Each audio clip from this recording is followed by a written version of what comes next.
제주도 자연과 문화 101경이라는 그림책이 있습니다. 제주의 여행 명소와 역사 문화 유적들 101곳을 수려한 그림에 담아 소개하고 있습니다.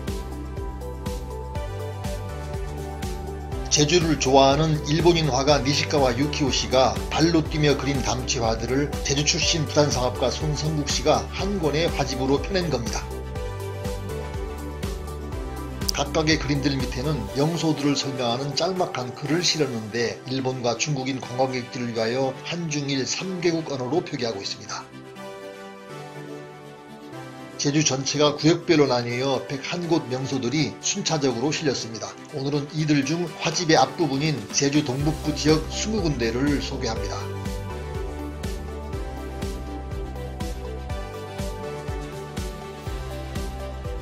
자, 그럼 지금부터 20군데 명소들을 하나씩 간단하게 둘러보도록 하겠습니다.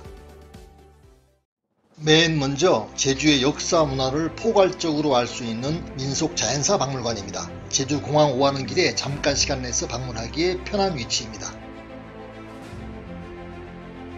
제주에 도착한 직후나 혹은 떠나기 직전에 둘러보시면 유익합니다. 제주 여행에 대한 예습이 될 수도 있고 또는 마무리 복습의 기회도 될 수 있습니다.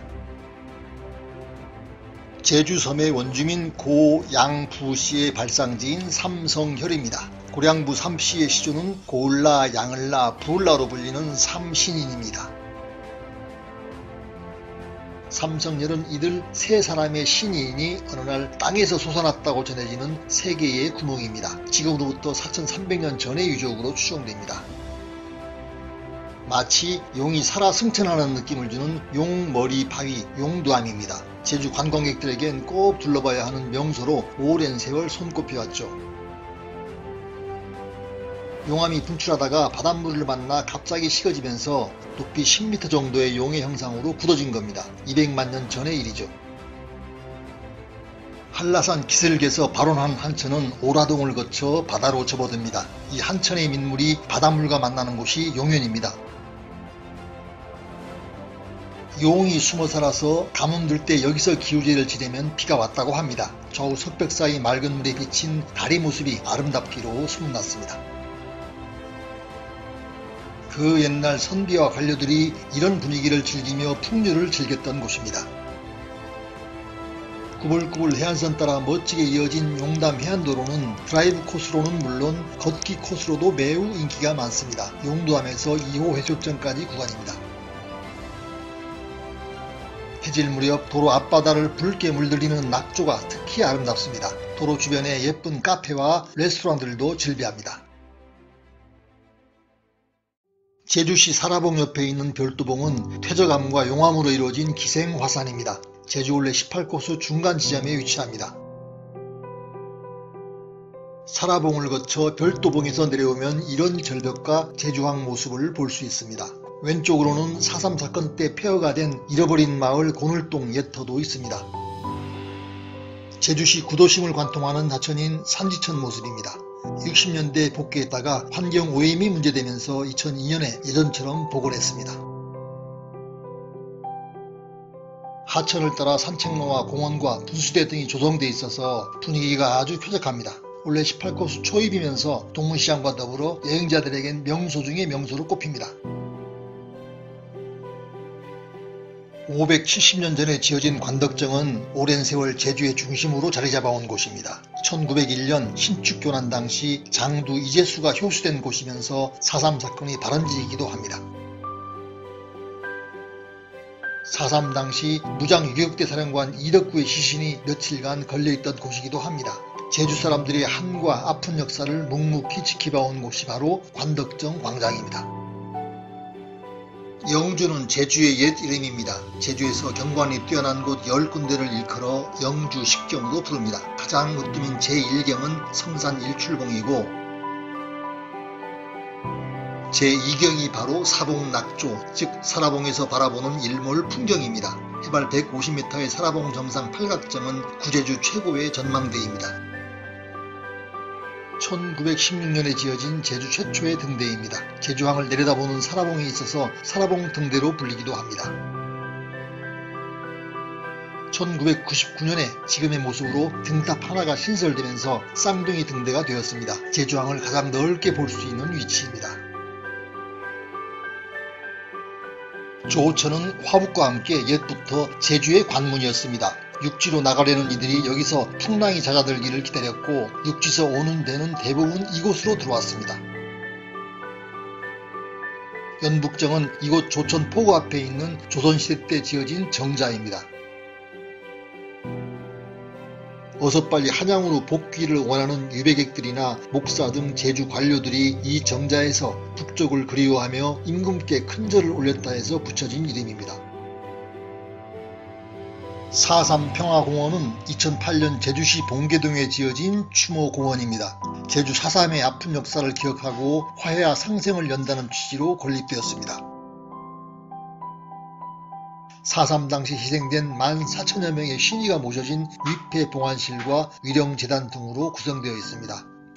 제주인들의 역사적 아픔이 오롯이 녹아있는 현장입니다. 해발 650m 거친 오름 일대에는 한라산에 서식하는 노루들의 생태를 관찰하기 위한 체험공원이 조성되어 있습니다.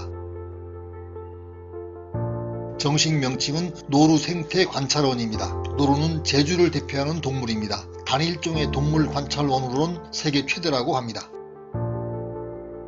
제주 돌문화공원은 제주 특유의 화산돌을 가지고 관민 합작으로 조성한 100만 평 규모의 공원입니다. 2006년에 문을 연 이 일대에서는 화산탄을 비롯하여 다양한 종류의 화산 분출물들을 한 곳에서 모두 볼 수 있습니다. 제주섬의 지질종합박물관이나 다름없습니다. 교례 자연휴양림과 연계하여 제주의 상징인 돌하조방 등 제주 화산석의 다양한 모습과 자연을 즐길 수 있는 공간입니다. 제주에는 마을로 들어오는 애군을 막아준다는 방사탑이 여러 군데 있습니다. 높이 2~3m의 돌탑들인데 이들 중 17기가 민속문화재로 지정되어 있습니다. 신흥리 포구에 있는 2개의 방사탑은 비교적 그 원형이 잘 보존되어 있는 편입니다. 비자림은 나이가 500년에서 800년 된 비자나무가 2800여 그루 밀집해 자생하는 숲입니다. 구자읍 평대리 중산간 지역에 위치합니다. 한낮인데도 컴컴할 정도로 울창한 나무숲을 거닐며 산림욕을 즐기는 힐링 코스로 인기가 많죠. 인공 조림이 아닌 자연 발생적 숲이라 더욱 소중한 자연유산입니다. 조천읍 선울리 동쪽에 있는 넓은 면적의 천연림을 동백동산이라 부릅니다. 동백나무 10여만 그루가 숲을 이루고 있어서 붙여진 이름입니다. 물론 다른 여러가지 수종들도 함께 자라는 상록 화립수 숲입니다. 동백꽃에는 제주 4.3을 상징하는 아픈 의미가 내포되어 있습니다. 만장굴은 총 길이 9km에 달하는 장거리 천연동굴입니다. 700만 년 전에 형성된 것으로 추정하고 있습니다. 세계에서 제일 긴 용암동굴이면서 유네스코 자연유산입니다. 이 외에도 제주에는 세계적 규모의 용암동굴들이 많은데 약 80여 개에 이르는 용암동굴들을 대표하는 곳이 바로 김영 만장굴입니다. 용눈이 오름에서 바라보는 다람쥐 오름 전경입니다. 산세가 가지런하고 우아하여 제주 오름의 여왕으로 불리기도 합니다. 오름은 자그마한 산을 뜻하는 제주 방언이죠. 엄마 화산인 한라산 주변에는 360여 개의 기생 화산들이 운집해 있습니다. 용눈이 오름은 부드러운 능선의 아름다움이 특히 돋보이는 제주의 대표 오름입니다. 고 김영갑 사진작가가 생전에 가장 사랑했던 오름이기도 합니다. 오름 앞에는 4.3 희생자 유골이 44년 만에 발굴된 다람쥐굴도 보입니다. 한 폭의 그림에 아름다움과 슬픔이 함께 담겨 있습니다. 용눈이 오름은 제주인들이 만든 4.3 사건 관련 영화 지슬의 배경지이기도 합니다. 아름다운 산세의 흑백 영상에 제주인들의 아픔과 슬픔이 오버랩됩니다.